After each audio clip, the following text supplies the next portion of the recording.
We have multiple Toronto Blue Jays free agency updates to go over today as multiple new reports have dropped, revealing some very interesting details surrounding the Jays' pursuit of Anthony Santander as well as Alek Bregman. We're going to break down exactly what those reports entail, as well as discuss their offer. It has been leaked by a reporter, so stay tuned for all that in this episode, folks. Before we get into a quick reminder, hit that subscribe button. If you're a part of the percentage who aren't subscribed to the channel, it's the place to be for daily Jays content. We'll keep you up to date with all the latest news. Thank you guys for your continued support. But ladies and gentlemen, there's a lot to go over today, and we know that the Blue Jays have yet to make a big move this offseason, aside from the Andres Gimenez trade, but at least in the free agency regard, there hasn't been a big move made by Ross Atkins or being made.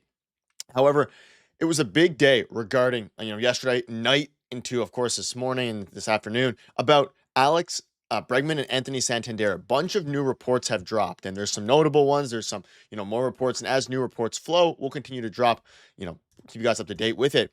But I want to start with this, and this is from Hector Gomez, a fairly reliable reporter, gets a lot of things right, especially with Dominican players. And in this case, for Santander, he says, source, the Blue Jays emerge now as the front runner in the Anthony Santander sweepstakes. Angels, Tigers, Astros, Mets, and Orioles have shown interest in him. We also have a report from Jon Heyman as well, illustrating some huge things here. But I want to start with this. So this is from Hector Gomez. Again, take it with a grain of salt, but they say that the Jays at this moment are the front runner in the Anthony Santander sweepstakes, and mentions the Angels and a few other teams.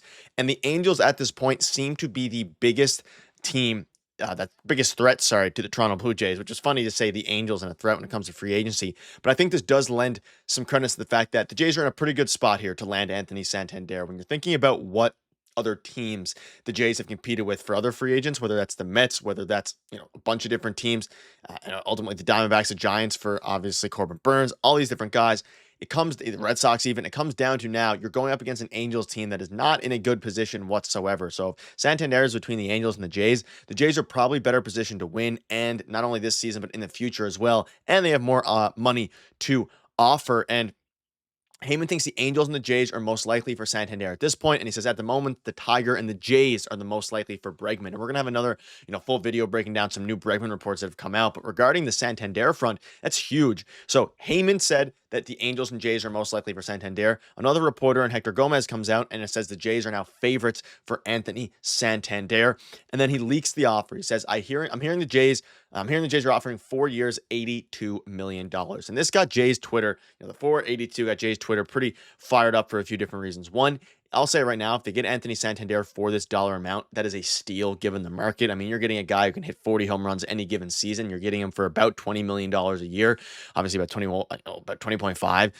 Absolute steal. I think it's going to take a lot more, and there's a report coming out kind of, doubling down on that. But to finally hear an offer is encouraging. And let me know down below, would you take Anthony Santander at this offer? 4 years, $82 million. I'm doing that every day of the week. But as you start to think about how the Jays are front runners, Jon Heyman came out, said that, the Jays and the Angels are front runners at this point. And then you have, of course, Hector Gomez, another reporter, coming out and saying this. It becomes very interesting now. And again, his valuation according to Spotrac was 5 years, 88.8. The Jays offered 20.5 million. His AAV per Spotrac value is 17.8. Now, I think he's going to get more than 17.8 because a lot of these values were put out before a bunch of these other players signed. And there's been some, debate about the Spotrac valuations and all these different things. But at the very end, at the very least, they're offering him, at the end of the day, they're offering him 20.5 million, which is a ton. It is a lot more than what the average projection was. I still think it falls somewhere between 22.5 to 25 million a year once it's all said and done. You have Avery saying choosing to believe this. Again, it's Hector Gomez. So fairly interesting here, especially now that we have a concrete report dropping regarding the actual offer. 4 years, 82 million. I love it. I think this makes a ton of sense. And as you start to look at, and this was tweeted, I believe, by Josh Goldberg, when you're comparing Teoscar versus Anthony Santander, you look at Teoscar's stats from age 29 to 31 between the Dodgers, Seattle, and Toronto. I mean, he was pretty bad in Seattle, but other than that, he was very solid. And when you look at Anthony Santander, he's very, very similar. And there's a bunch of people now, there's a lot of discourse about who would you prefer, Santander or Teoscar Hernandez. Santander is younger. He hits basically for the same, WRC plus and OPS plus. So now you're at the point where it's like very similar players. You get flip of the coin who you prefer. A lot of fans preferred Teoscar Hernandez because of the relationship there with Vladimir. Of course, he was in the organization before.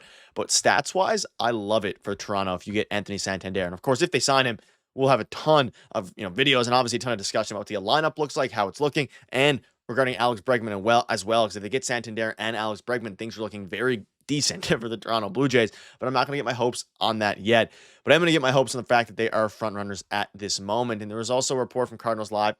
This one is a bit more of a, Cardinals Live is a bit less reliable than Hector Gomez, but he has gotten things right in the past, like the Jock Peterson and the Rangers signing just a few weeks ago. He said, food for Jays. The Jays are meeting with Vlad this week, seeing an extension. Jays want to know if locking up Vlad is possible before spring training. If not, things could happen quickly. Jays offered Santander $482 Saturday, but they're about a year off, another $20 million short to what he's asking for, according to a source. Jays still feel they're one of, if not the highest bidders at 4 years, $82 million. So a couple different things here. Obviously, regarding Vladimir Guerrero Jr., according to this guy, they're meeting this week, and if they can't get an extension, they'll try to maybe make a move for Alonso, make some other moves there. We'll keep you up to date with that, and of course, have more videos on that. But the biggest thing here for today's video is Santander, 4 years, $82 million. That was offered Saturday, but they're a year off and another $20 million short. So it seems like he's asking for 5 years, $100 million, which is what we've been hearing the whole time. It's what everyone's been saying he's looking for, which is, again, 5 years, $100 million, which is a bit less AAV, but it is one more year on that term. And if you're Ross Atkins, I do not think you can afford to lose another free agent. When your competition at this point is the Los Angeles Angels, you go out and you make that move. You pay the extra, however much, according to Cardinals Live here, it's an extra $18 million total, but of course you get an extra year of control. Will there be opt-outs in there? Is there other things holding up this deal from going through? I'd say so. There's probably a lot of different things that are going on right now surrounding these negotiations, and ultimately what happens with the Jays is going to be up to the front office, up to Ross Atkins, but ultimately it's going to be up to, of course, Anthony Santander to see if he wants to come back here. But when you're looking at some of the other teams that are in on it, the Angels, Tigers, Astros, Mets, and Orioles, of course, they all have shown interest. At this point, it's down to the Angels and the Jays. But keep in mind with the Corbin Burns sweepstakes, it was a two-team race, the Giants and the Jays, and then Arizona came in and swooped them up. So I'm not going to get my hopes too high. There's a lot of teams that could still come out of the woodworks here, and obviously make a splash for this player. But I think at the end of the day, whether there's teams in the woodworks or not, I think the Jays are going to make the highest offer. Reports are all saying they have the highest offer. At least they believe that the 4 years, $82 million is the highest offer. And like we've been saying, it is higher than the Spot Track, value, predicted it to be. So at this point, if you're the Jays, we know they love sticking to their valuations. They've already probably gone above a little bit what their initial line was because they know they need to make a deal. And if they get Santander, he's been the target all year. He's been the guy every Jays fan has really thought they were going to get, or at least wanted them to get. And for a team that hasn't gotten anybody, going with Santander and then pursuing Alex Bregman could be very interesting. I know Bregman's on the wrong side of 30. He's not going to be, who knows how well that contract is going to age. Probably not great. But at the end of the day, ladies and gentlemen, the Jays are going to hopefully make a move here soon. And either way, we'll keep you up to date with all the latest news. So make sure to hit that subscribe button. Let me know down below. Would you do the deal at 42? Would you do the deal at 5 years, $100 million? And what are your thoughts on potential Alex Bregman to Toronto signing? Thank you guys for watching. See you later. Cheers.